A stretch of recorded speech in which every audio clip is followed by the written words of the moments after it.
Hello viewers, আসসালামু আলাইকুম। আজকে তোমাদের সাথে নতুন একটা টপিকস নিয়ে হাজির হয়েছি, যেটা চাকরি পরীক্ষার জন্য খুবই ইম্পর্টেন্ট। সেই টপিকটা কি? সেটা হচ্ছে আইন ও সংবিধান। চাকরি ছাড়াও এই জিনিসগুলো মানুষের জানা থাকা দরকার। ওকে, আজকে আমরা জানবো আইন ও সংবিধানের বেসিক চারটা জিনিস নিয়ে। বেসিক চারটা জিনিস কি কি? বেসিক চারটা জিনিস হচ্ছে গণপ্রজাতন্ত্রী বাংলাদেশের সংবিধানের বিল, অ্যাক্ট, অর্ডার এবং অর্ডিন্যান্স। এই চারটা জিনিসে অনেকে কি গুলিয়ে ফেলে যে কোনটা আসলে কি।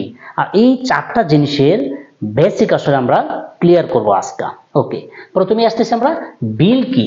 বিল হচ্ছে যে আমাদের যে আইন পরিষদ বা সংসদের যে সংসদ সদস্যরা যে আইনের একটা খসড়া তৈরি করে বা বিভিন্ন আইন প্রণয়নের জন্য পূর্বে সংসদে বিল উত্থাপন করে, এই জিনিসটাকে বলা হচ্ছে বিল। অর্থাৎ আইনের খসড়া, আইনের যে খসড়া প্রস্তুত করে সেটাকে কি বলা হচ্ছে?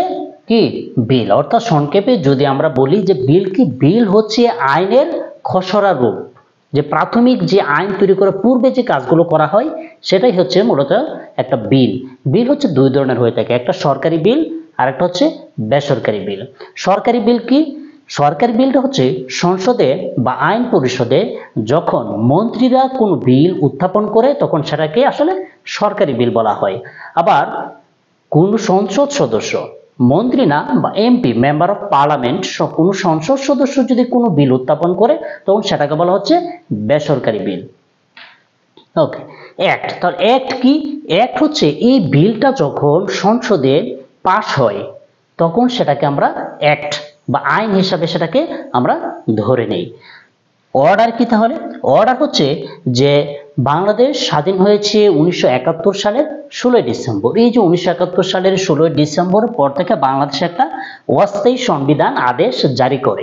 এই অস্থায়ী সংবিধান আদেশ জারি থেকে 16 ডিসেম্বর 1972 অর্থাৎ সংবিধান কার্যকর হওয়ার আগ পর্যন্ত মহামান্য রাষ্ট্রপতি যেসব আদেশ জারি করতেন সেগুলো মূলত অর্ডার নামে পরিচিত ছিল।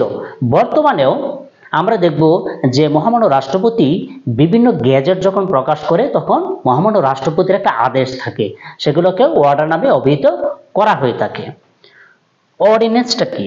অর্ডিন্যান্স হচ্ছে যখন আমাদের জাতীয় সংসদ বা আইন পরিষদ অকার্যকর থাকে বা সংসদ আহ্বান না থাকে, সংসদ বন্ধ থাকে, ওই সময়টাতে যখন রাষ্ট্রপতি মনে করেন যে কোনো আইন জারি করা দরকার বা কোনো আইন প্রণয়ন করা দরকার, তখন এই যে সংসদের অনুপস্থিতিতে মহামান্য রাষ্ট্রপতি যে আদেশ জারি করে সেটাকে বলা হচ্ছে কি?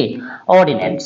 সেটাকে বলা হচ্ছে অর্ডিন্যান্স। তাহলে আমরা সংবিধানের চারটা মৌলিক বিষয় খুব সুন্দরভাবে ক্লিয়ার হলাম। একটা হচ্ছে বিল কাকে বলে, অ্যাক্ট কাকে বলে, অর্ডার কাকে বলে, আর হচ্ছে অর্ডিন্যান্স কাকে বলে। অনেক ভাইবা বোর্ডে এই চারটা বিষয় খুবই পেঁচিয়ে কোয়েশ্চেন করে। তো আজকে আমরা এই চারটা বিষয়ে খুব সুন্দরভাবে ক্লিয়ার হলাম। আশা করি যে কোনো পরীক্ষায় তোমরা খুব সহজে এটা আনসার করতে পারবে। ধন্যবাদ সবাইকে। আসসালামু আলাইকুম।